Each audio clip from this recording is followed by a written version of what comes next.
भाइयों, राष्ट्र से बढ़कर के कुछ नहीं हो सकता, कुछ नहीं हो सकता।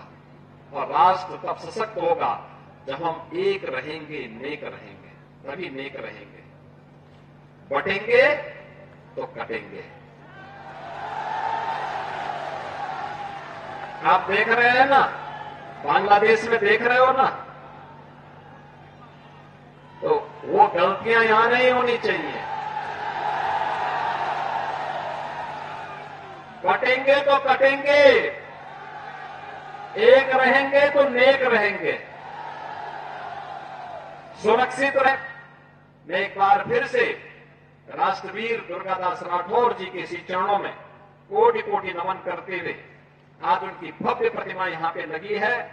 राष्ट्र के प्रति समर्पण और श्रद्धा का भाव जिन्होंने अपने शौर्य और पराक्रम से दिया था। भारत को बांग्लादेश से वो क्यों कंपेयर कर रहे हैं, और क्या वो ये कहना चाह रहे हैं कि भारत की जनता देश की वफादार ना रहे बल्कि मोदी की वफादार रहे? और अगर नहीं करेंगे तो जिस तरह शेख हसीना ने बांग्लादेश में मासूम लोगों पर गोलियां चलवाई, क्या वो गोलियां चलवाएंगे? अब वो बात करते हैं देश की यूनिटी के बारे में। तो यूनिटी देश की कब होगी? जब इंसाफ होगा। और खुद योगी ने उनके राज में कई फॉल्स एनकाउंटर्स हुए अल्पसंख्यक समाज मुसलमानों के। उनके राज में आज भी बुलडोजर के जरिए मुसलमानों के घरों को तोड़ दिया जाता है। तो और उन्हीं के राज में लोग बोलते हैं कि मुसलमानों का क्या जेनोसाइड, नरसंहार हो। वो खुद हेट स्पीच देते हैं मुसलमानों के बारे में। योगी ने खुद कहा था ठोक देंगे।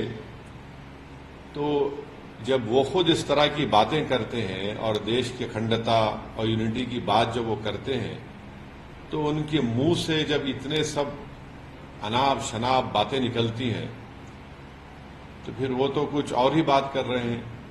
तो बांटेंगे तो कटेंगे। भाई आप ही तो बांट रहे हैं।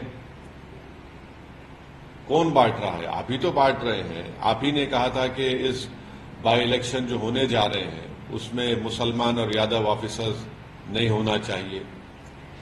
तो ये सब बातें जो हैं ये इसलिए कर रहे हैं क्योंकि उनको नजर आ रहा है कि उन्हीं की पार्टी के लोग उनको हटाना चाहते हैं मुख्यमंत्री के पद से।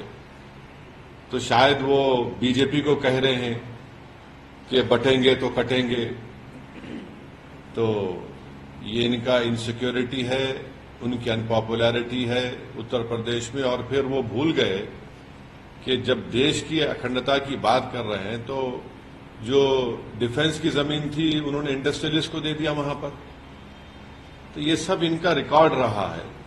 तो इसलिए वो बौखलाहट का शिकार होकर अपनी हस्बे आदत सिर्फ मुसलमानों को निशाना बना रहे हैं अपनी हेट स्पीच के जरिए।